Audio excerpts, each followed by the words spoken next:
tous, au sommaire de l'actualité, une simulation historique qui commence aujourd'hui. Jusqu'au 18 mars, 87 partenaires participent à l'opération Sequana 2016, simulant une montée des eaux de la Seine. Et nous nous sommes rendus au Mondial du tatouage le week-end dernier, un art de plus en plus démocratisé. Aujourd'hui, un Français sur 10 serait tatoué. Et enfin, notre rubrique Campus sera consacrée aux jobs d'été, comment les trouver, quand s'y prendre. Justine Evin nous expliquera tout. On commence tout de suite avec le retour dans leur famille d'Israël et Louisa. Les deux fugueuses âgées de 15 et 16 ans ont fait l'objet d'un appel à témoins samedi. Les autorités les soupçonnaient de vouloir partir pour la Syrie. Israël a rejoint sa famille en Haute-Savoie hier peu après minuit, quelques heures après Louisa, rentrée après avoir entendu l'appel de sa mère.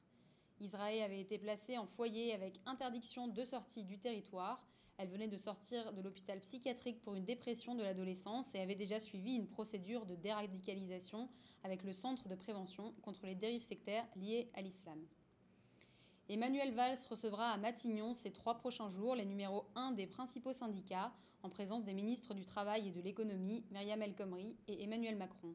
L'objectif, discuter des mesures les plus contestées du projet de réforme du Code du travail, l'extension du licenciement économique et la création d'un plafond pour les indemnités prud'homales. La majorité des syndicats réclament le retrait pur et simple du projet de loi, alors que le Premier ministre, de son côté, s'est dit déterminé à faire voter le texte au Parlement. Le premier examen à l'Assemblée nationale est prévu fin avril. Et un exercice historique commence aujourd'hui. L'opération Sequana 2016 vise à simuler la crue centennale de la Seine, qui a eu lieu pour la dernière fois en 1910. L'opération simulera une crue de la Seine jusqu'à plus de 8 mètres d'ici dimanche. Les rues et les habitations submergées, la pyramide du Louvre envahie par l'eau, voilà à quoi ressemblerait Paris si la Seine venait à déborder. Comme ce fut le cas en 1910, une crue centennale avait alors plongé la capitale sous 1 mètre d'eau et causé des dégâts considérables.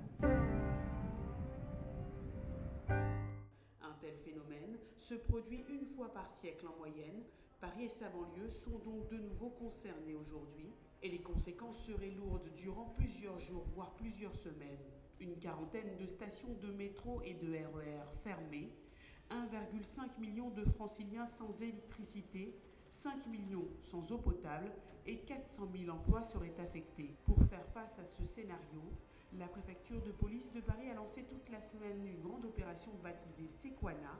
Le but, vérifier l'efficacité des dispositifs de crise prévus et sensibiliser les franciliens avec cette question: êtes-vous prêts à faire face à la crue ? Et à l'international, un attentat a été déjoué ce matin par les autorités tunisiennes. Des extrémistes auraient attaqué des installations sécuritaires à Ben Gardan, une région au sud-est de la Tunisie, proche de la frontière libyenne. 21 terroristes ont été abattus dans des échanges de tirs qui auraient fait au total 26 morts, dont 3 civils et 2 agents de la sécurité. Le sommet de l'Union européenne consacré aux migrants s'ouvre aujourd'hui à Bruxelles. Les objectifs des discussions sont nombreux. Fermer la route des Balkans empruntée par les demandeurs d'asile qui tentent de rejoindre l'Allemagne ou la Scandinavie, s'assurer le soutien de la Turquie, aider la Grèce ou encore rétablir l'espace Schengen. Les dirigeants européens ont un programme ambitieux. Le but de ce sommet est avant tout de réduire les arrivées massives de migrants sur les côtes grecques, actuellement de 15 000 à 20 000 par semaine. La France a pour l'instant accueilli environ 300 réfugiés relocalisés sur les 30 000 promis par le gouvernement cet été. Et la Corée du Nord a menacé de procéder à des frappes nucléaires à l'aveugle contre la Corée du Sud et les États-Unis si ces pays maintenaient leurs manœuvres militaires communes prévues à partir d'aujourd'hui. Pyongyang accuse les manœuvres militaires communes annuelles de Washington et Séoul d'être un exercice de guerre nucléaire à visage découvert. Le leader nord-coréen Kim Jong-un avait déclaré vendredi que la Corée du Nord était prête à utiliser à chaque instant son arsenal nucléaire. Et on l'a appris hier, Nancy Reagan est décédée dimanche matin à Los Angeles d'une insuffisance cardiaque. L'ex-première dame de 94 ans sera inhumée à Simi Valley, en Californie, à côté de son époux et ancien président américain, Ronald Reagan, décédé le 5 juin 2004. Elle s'est illustrée par son soutien sans faille à l'ancien président, à qui elle aura été mariée 52 ans, mort à l'âge de 93 ans de la maladie d'Alzheimer. Et le week-end dernier s'est déroulé le Mondial du tatouage à la Grande Halle de la Villette à Paris. Du 4 au 6 mars, cette 4e édition, organisée par le célèbre tatoueur Tintin, a séduit de nombreux visiteurs et 350 artistes tatoueurs issus de 30 pays différents. Cluster News s'y est rendu pour en savoir plus sur la folie du tatouage qui fait de plus en plus d'adeptes en France. Devant la grande halle de la Villette, ils sont des milliers à vouloir entrer au mondial du tatouage, au programme des concours, des animations et beaucoup de bières. On attend 40 000 visiteurs, alors pourquoi un tel succès? There's a lot of change now. Tattoo is more it's more easy to take because we have a lot of tattoo artists. It's more easy to understand the style because you can find everywhere something that talk about tattoo. So because now the tattoo is normal. Get a tattoo is normal. Maybe somebody without tattoo is not normal now. You know, so everything is changing. Au milieu du bruit des aiguilles, on ne retrouve pas que des bikers ou des amateurs de rock. C'est tellement cosmopolite le tatouage et c'est vrai que c'est quand même un moyen d'expression assez contemporain, assez actuel. Clairement, je pense qu'avant c'était quand même beaucoup plus caché. Oui, elle a déjà des piercings, ma fille. Bien sûr que les mœurs sont changées. Et c'est normal de suivre l'évolution et de suivre son temps aussi. Voilà. Des parents plus ouverts, donc des jeunes qui se décident plus facilement à sauter le pas. Enfin, genre avant le tatouage c'était un truc vraiment pour les cas et maintenant c'est tranquille genre. Tout le monde peut le faire. Bah il y a de plus en plus de gens qui peuvent le faire. Il y a forcément des classes où ça passe pas toujours, genre chez les vieux bourgeois à l'ancienne, bien sûr il faut pas tatouer mais de plus en plus ça se démocratise. Après ça dépend les parents, ça c'est vraiment. Moi je sais qu'au début ma mère elle voulait pas trop, après elle a commencé à se dire bon ça va c'est pas mal et puis après ça passe quoi. Voilà. Il reste pourtant une barrière sociale et les professionnels déconseillent les tatouages sur certaines parties du corps. Pour un premier tatouage, il y a énormément de tatoueurs qui refuseront le visage, le cou, les mains, tout simplement parce que c'est un suicide social et qu'il y a énormément de gens très jeunes qui ne s'en rendent pas compte. C'est plus dans le regard des autres le problème que l'acceptation de soi. Le syndicat national des artistes tatoueurs souhaite créer un statut juridique pour la profession. Pour l'instant sans succès, mais l'augmentation du nombre de tatoués pourrait jouer en leur faveur. Aujourd'hui, plus d'un Français sur 10 est tatoué. C'est 4 fois plus qu'il y a 10 ans.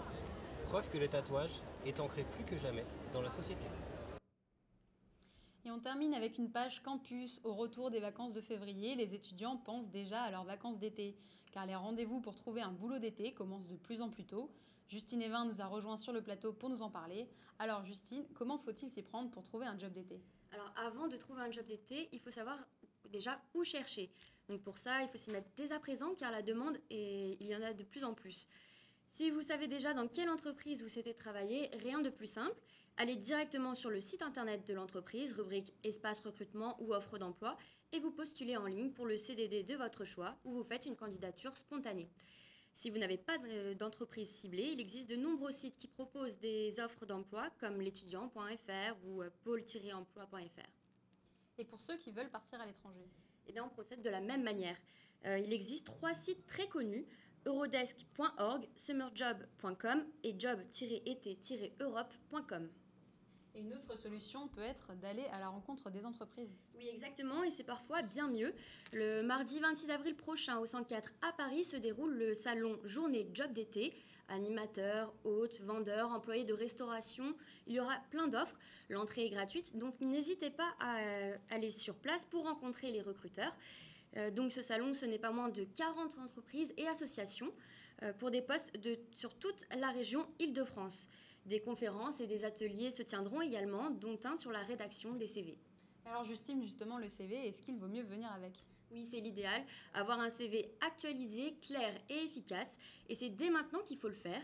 Très important, il doit être rédigé en fonction du job pour lequel vous postulez. Donc on met en avant les compétences acquises qui seront utiles pour le futur poste. Par exemple, un conseil, pour vous aider, lisez attentivement l'offre d'emploi ou tout simplement une fiche métier du poste. Vous relevez tous les mots-clés, ordonner, prendre des initiatives, c'est travailler en groupe, etc. Et ces mots-clés doivent apparaître sur le CV. Si vous voulez en savoir plus sur la rédaction d'un CV ou d'une lettre de motivation, faites une recherche sur Internet. Il est aujourd'hui très facile de trouver des exemples et des conseils. Il y a beaucoup de concurrence pour les jobs d'été, donc il faut vraiment se démarquer sur ce point et pour ensuite décrocher un entretien. Merci Justine. Vous pourrez retrouver toutes ces astuces pour décrocher un job d'été dès ce soir sur clusternews.fr.